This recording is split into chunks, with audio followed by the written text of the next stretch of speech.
صلی اللہ تعالی علیہ وسلم قیامت کے روز اللہ جل شانہ کے حکم سے انبیاء کرام اور اولیاء اللہ اور شہدائے اعظام عام مسلمانوں کی شفاعت کریں گے۔ جب قیامت کا دن ہوگا، نفسی نفسی کا عالم ہوگا، ایسے عالم میں اللہ تبارک و تعالی اپنے نبیوں کو اور ولیوں کو اور شہیدوں کو یہ حکم فرمائے گا کہ تم مسلمانوں کی شفاعت کرو، یعنی ان کی بخشش کے لیے تم سفارش کرو۔ تو جتنے بھی انبیاء کرام، اولیاء کرام اور شہداء اعظام ہوں گے، وہ گنہگاروں کے لیے اللہ کی بارگاہ میں بخشش کے لیے ان سے اللہ کی بارگاہ میں التجا کریں گے۔ تو اللہ رب العزت ان کی شفاعت سے بے شمار گنہگاروں کو بخش دے گا۔ جب سفارش ہوگی تو اللہ تعالیٰ ان کی سفارش قبول فرمائے گا اور گنہگاروں کو معاف فرمائے گا۔ شفاعت اولین کا حق، یعنی سب سے پہلے جو شفاعت کی اجازت ہوگی اور سب سے پہلے جو شفاعت کرنے والے ہوں گے وہ میرے آقا صلی اللہ علیہ وسلم ہوں گے۔ تو شفاعت کا اولین حق میرے آقا شافع یوم النشور صلی اللہ علیہ وسلم کو حاصل ہوگا، اور جس شخص نے کلمہ پڑھا ہوگا سرکار علیہ السلام اس کی شفاعت فرمائیں گے۔ اس کے متعلق سرکار دو عالم صلی اللہ علیہ وسلم کا فرمان عالی شان ہے۔ حضرت ابو ہریرہ رضی اللہ تعالی عنہ نے ایک مرتبہ رسول پاک صلی اللہ علیہ وسلم سے پوچھا، یا رسول اللہ صلی اللہ علیہ وسلم، قیامت کے دن آپ کی شفاعت کا حقدار کون ہوگا؟ حضرت ابو ہریرہ نے ایک دن سرکار علیہ السلام سے عرض کیا کہ یا رسول اللہ، قیامت کے دن آپ کی شفاعت کا حقدار کون ہوگا؟ آپ کس کی شفاعت فرمائیں گے؟ تو آگے کیا ہوا دیکھیے۔ تو سرکار دو عالم صلی اللہ علیہ وسلم نے فرمایا، ابو ہریرہ، مجھے احادیث پر تمہاری خواہش دیکھ کر یہی گمان ہوا تھا کہ اس بات کو تم سے پہلے دوسرا کوئی نہیں پوچھے گا۔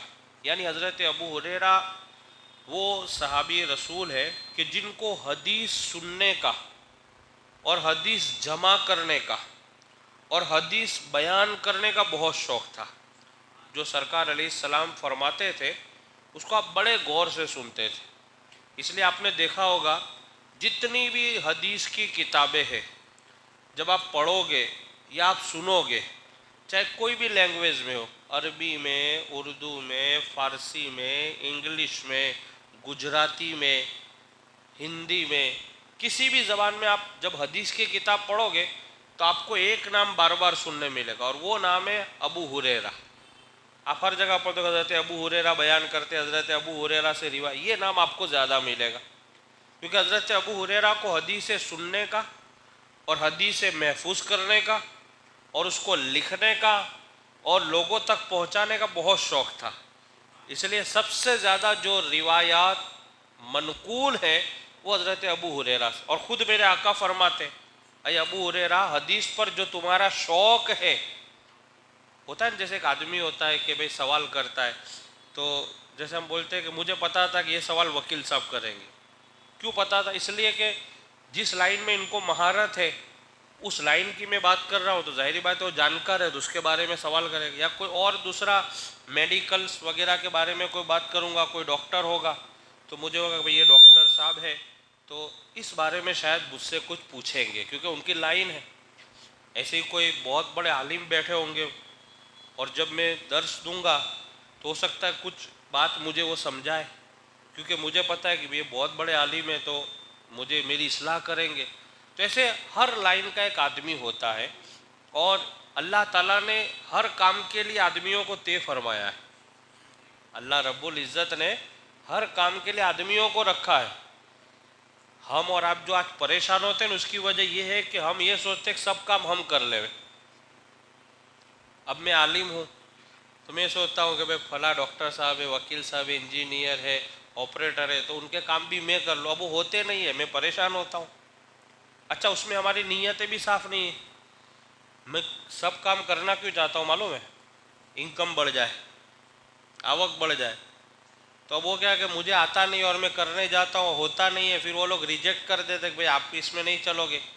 پھر آدمی پریشان ہوتا ہے، میں بہت محنت کرتا ہوں لیکن کامیاب نہیں ہو رہا. نہیں، آپ اپنے فیلڈ سے باہر جا رہے ہو، آپ اپنے دائرے سے باہر جا رہے ہو. آپ کا دائرہ ہے، آپ اس میں کھیلو. اور آدمی جب تک اپنی حد اور اپنے دائرے میں کھیلتا ہے تو کامیاب رہتا ہے، اور جب اپنی سیما کو پار کرتا ہے آؤٹ ہو جاتا ہے. یہ خاصیت ہے. تو یہ ہم اور آپ جو ہماری کچھ پریشانیاں ہیں اس کی وجہ یہ بھی ہے کہ بھائی میں چاہتا ہوں کہ فلاں کا کام بھی میں کر لوں، یہ کام میں کر لوں، لیکن آدمی کر نہیں پاتا ہے. ہاں اگر آپ کو نالج ہے، آپ اس کے ماسٹر ہے، اور صحیح معنوں میں اگر آپ نے وہ کورس کیا ہے اور اس کی مکمل جان، تو آپ آسانی سے کر سکتے اور کامیاب بھی ہوں گے. لیکن آپ اگر کیے نہیں ہو اور دیکھا کہ بھائی فلاں آپریٹر ہے، بہت اچھا پیسہ کماتے ہیں، اور میں یہ ہوں، میں تھوڑا کم کما رہا ہوں، تب میں کوشش کرتا ہوں کہ ان کا کام بھی میں لے لوں. اب ظاہری بات ہے میں نے کیا نہیں ہے، اب کرنے جاؤں گا تو ناکامی ہوگی، کامیابی نہیں ملے گی، اور آدمی پھر پریشان ہوتا ہے. تو نہیں، آدمی کو اپنی حد کے اندر رہنا چاہیے، کبھی سیما کو پار کرنے کی کوشش کرنی نہیں چاہیے. اور یہ رولز رہا ہے، بڑی پرانی پرمپرا ہے کہ جو آدمی سیما کو پار کر کے جاتا ہے وہ آؤٹ ہوتا ہے. تو اس لیے اللہ تعالیٰ نے لِكُلِّ عَمَلٍ رِجَال، عربی کے اندر کہاوت ہے، ہر کام کے لیے اللہ نے آدمیوں کو پیدا فرمایا ہے. ہر ڈپارٹمنٹ کے لیے اللہ نے کچھ بندے طے کر کے رکھے کہ یہاں یہ چلے گا، وہاں وہ چلے گا. تو حضرت ابو ہریرہ رضی اللہ تعالیٰ عنہ وہ صحابی رسول تھے کہ جن کو یہ شوق بہت زیادہ تھا، حدیث سننے کا، حدیث بیان کرنے کا، حدیث محفوظ کرنے کا. تو سرکار نے فرمایا کہ ابو ہریرہ مجھے معلوم تھا کہ یہ سوال تم سے پہلے کوئی تم ہی کرو گے سوال. تو حضرت ابو ہریرہ نے پوچھا یا رسول اللہ، قیامت میں آپ شفاعت تو فرمائیں گے اور دوسرے رسول بھی کریں گے اور اللہ والے بھی کریں گے، شہید بھی کریں گے، لیکن یا رسول اللہ آپ کی شفاعت کا حقدار سب سے زیادہ کون ہوگا؟ آپ کس کی شفاعت کریں گے؟ تبھی سرکار علیہ السلام کیا جواب فرماتے وہ دیکھیے.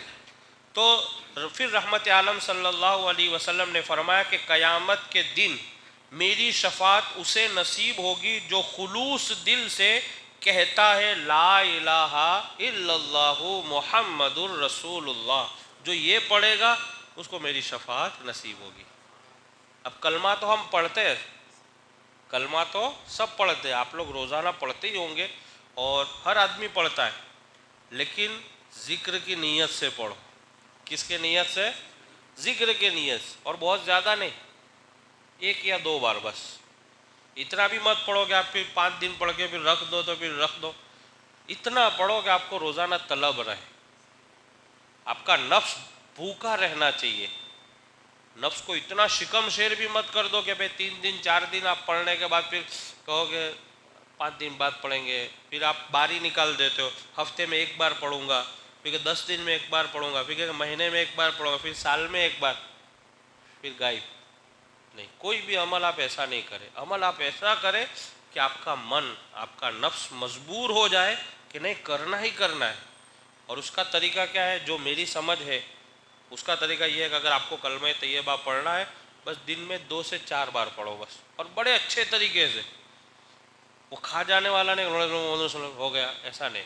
اچھے طریقے سے آپ لا الہ الا اللہ محمد رسول اللہ صلی اللہ علیہ وسلم، اس طریقے سے آپ پڑھیں.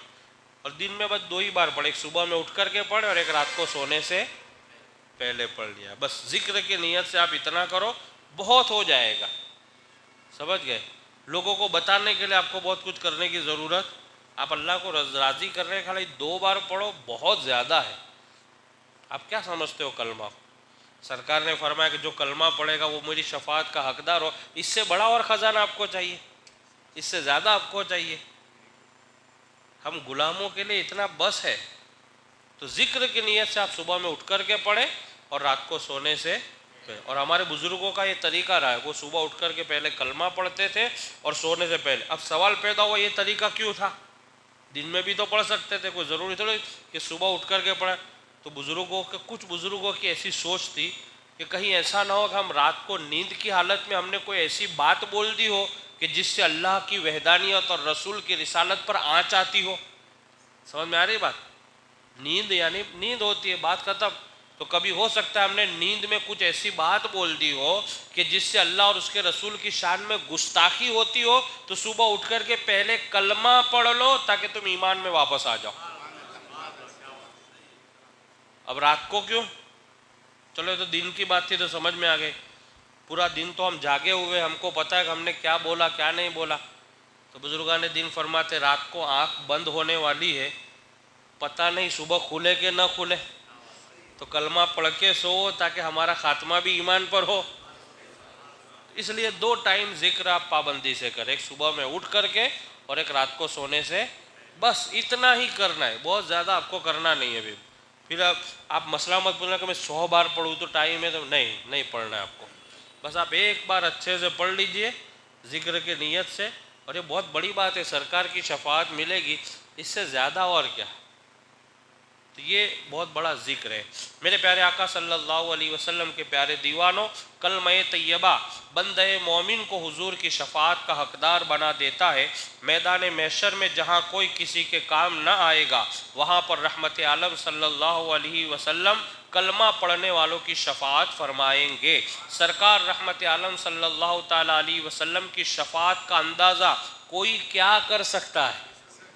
سرکار کی شفاعت کا اندازہ کوئی کیا؟ صاحب کتاب فرماتے ہزاروں شفقتیں حضور صلی اللہ علیہ وسلم کی شفقتوں کے سامنے ہیچ ہے۔ یعنی جب سرکار شفاعت فرمائیں گے اور دوسرا کوئی شفاعت، سرکار سے بڑھ کے کوئی بات نہیں ہے۔ دنیا اور آخرت میں اللہ عز و جل کے بعد سب سے زیادہ ہمارے حضور صلی اللہ علیہ وسلم کی ہم غلاموں پر کرم نوازیاں ہے۔ اللہ کے بعد اگر ہم لوگوں پر کوئی نوازش ہے تو کس کی نوازش ہے؟ میرے آقا کی۔ اور یہ میرے آقا کی بدولت آج ہمیں جو انسان تو اللہ نے ہم کو پیدا فرمایا، لیکن انسانیت کے دائرے میں جو ہم جی رہے ہیں، یہ اللہ کے پیارے حبیب کا صدقہ ہے، سرکار کی نوازش ہے۔ باقی تو ہم کو کھانے کے آداب بھی پتہ نہیں تھے، بھائی بہن کا رشتہ کیسا نازک ہوتا ہے، کیسا پاکیزہ ہوتا ہے، یہ ہم کو پتہ نہیں تھا۔ ایک بیوی کو اپنے شوہر کا کتنا ادب و احترام کرنا چاہیے، کسی کو پتہ نہیں تھا، یہ میرے آقا نے بتایا۔ ایک شوہر کو اپنی بیوی کے ساتھ کس طریقے سے نرم لب و لہجہ میں پیش آنا چاہیے، یہ کسی کو پتہ نہیں تھا، یہ میرے آقا نے بتایا۔ میرے آقا کی آمد سے پہلے شوہر اپنی بیوی کی عزت و آبرو کی نیلامی کرنا فخر سمجھتا تھا اپنی بیوی کی، لیکن میرے آقا نے آنے کے بعد ایسا درس عبرت عطا فرمایا کہ وہی شوہر اپنی بیوی کی عزت و آبرو کی حفاظت کرنا عبادت سمجھنے لگا۔ اور یہ کس کا صدقہ ہے؟ میرے آقا کا۔ میرے آقا صلی اللہ علیہ وسلم نے ہم غلاموں کو یہ درس عطا فرمایا۔ سرکار سے پہلے بیٹیوں کا کوئی مقام نہیں تھا، زندہ دفن ہو رہی تھی، سرکار علیہ السلام اس جہان میں تشریف لائے، لوگوں کو درس دیا کہ یہ بیٹیاں زحمت نہیں بلکہ اللہ کی رحمت ہے۔ جو باپ اپنی بیٹی کو زندہ دفن کرنا سماج اور معاشرے کی ایک بڑی زینت سمجھتا تھا، وہی باپ آج بچی کی پرورش کرنا، جوان کرنا، اچھی تربیت دینا، پھر اس کو اپنے گھر سے دلہن بنا کر کے نکالنا، ایک باپ اس کو عبادت سمجھ رہا ہے۔ اور عبادت ہے بھی، عبادت ہے بھی۔ یہ کس نے دیا سب؟ آپ نے کبھی پڑھی تاریخ؟ یہ ساری آپ کو اتنی بڑی مکمل زندگی، مکمل شعور اور ایک معاشرے کا باضابطہ مکمل ایک دستور ہم کو کس نے عطا کیا ہے؟ یہ میرے آقا نے ہم کو عطا فرمایا۔ سرکار دو عالم صلی اللہ علیہ وسلم نے ہمیں، اس لیے صاحب کتاب نے بڑا اچھا خلاصہ کیا کہ اللہ رب العزت کے بعد اگر ہم پر کوئی کرم نوازی ہے تو وہ مصطفیٰ جان رحمت صلی اللہ علیہ وسلم۔ اللہ سے دعا ہے کہ اللہ رب العزت مجھے اور آپ تمامی حضرات کو اس پر عمل کرنے کی توفیق عطا فرمائے، اور ذکر کی اور رسول پاک پر درود پاک کی کثرت کرنے کی توفیق عطا فرمائے۔